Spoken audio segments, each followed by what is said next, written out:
இன்னைக்கு நம்ம பண்ண போகிறது 4 எக் வச்சு ஒரு ரெசிபி பண்ண போகிறோம். வாங்க வீடியோக்குள்ளே போகலாம். அதுக்கு ஒரு பெரிய வெங்காயம், கொத்தமல்லி இலை, பச்சை மிளகாய், ஒரே ஒரு சின்ன தக்காளி,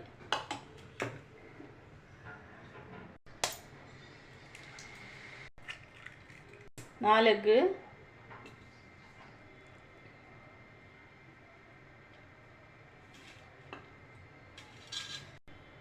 ஆனியன் வந்து பாதி தான் இப்போ போடுறேன்.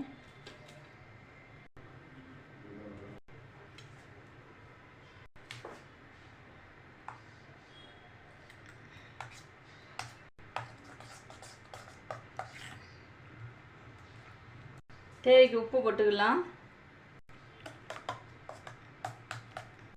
பன்னீரை சட்டி எடுத்து அதில் எண்ணெய் ஊற்றிருக்கேன். எண்ணெய் சூடாகட்டும். எண்ணெய் சூடாயிடுச்சு.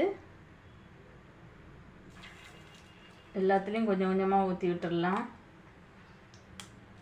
பாருங்க, இந்த மாதிரி ரொம்ப பிளாக் கலர் ஆகாமல் பார்த்துக்கிடுங்க, சரிங்களா? மசாலா போட வேண்டியது உண்டு. இது எப்படியே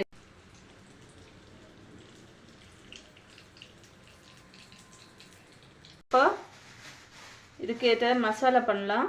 அதுக்கு கொஞ்சம் உப்பு போட்டுக்கிடுங்க. மஞ்சத்தூள் போட்டுக்கலாம். இது வந்து வறுத்து பொடிச்ச வெந்தயத்தூள் கொஞ்சமாக போட்டுடுங்க, அதிகம் வேண்டாம், கொஞ்சம் பேருக்கு. வறுத்து பொடிச்ச ஜீரகத்தூள், மல்லித்தூள் ரொம்ப கம்மியாக போட்டுடுங்க. ரொம்ப மசாலா எல்லாம் அதில் போட வேண்டாம். அதில் ஆல்ரெடி காரம், இதுக்கு பச்சை மிளகா, மஞ்சள், உப்பு, அப்புறம் ஆனியன், கொத்தமல்லி இலை எல்லாம் போட்டிருக்கோம் பார்த்தீங்களா? அதனால் சில்லி போட்டுக்கலாம். இது வந்து கடுகு வறுத்து பொடிச்சது, வீட்டில் பண்ணது.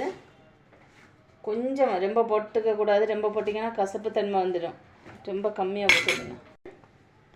கொஞ்சமாக மிளகுத்தூள், இது காரம் ஜாஸ்தி. கரம் மசாலா கொஞ்சமாக போட்டுக்கிடுங்க. கொஞ்சம் ஆயில் விட்டு இந்த மாதிரி பண்ணி வச்சு விடுங்க. கொஞ்சமாக ஆயில் விட்டுடுங்க. பூண்டு போட்டுக்கலாம். பூண்டு மட்டும்.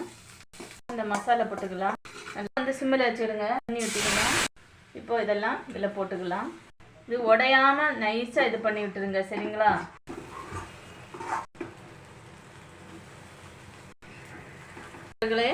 இந்த எக் மசாலா ரெடி. இந்த வீடியோ பிடிச்சிருந்தா லைக் பண்ணுங்கள், ஷேர் பண்ணுங்கள், கமெண்ட் பண்ண மறக்காமல் சப்ஸ்கிரைப் பண்ணுங்கள். ஓகே.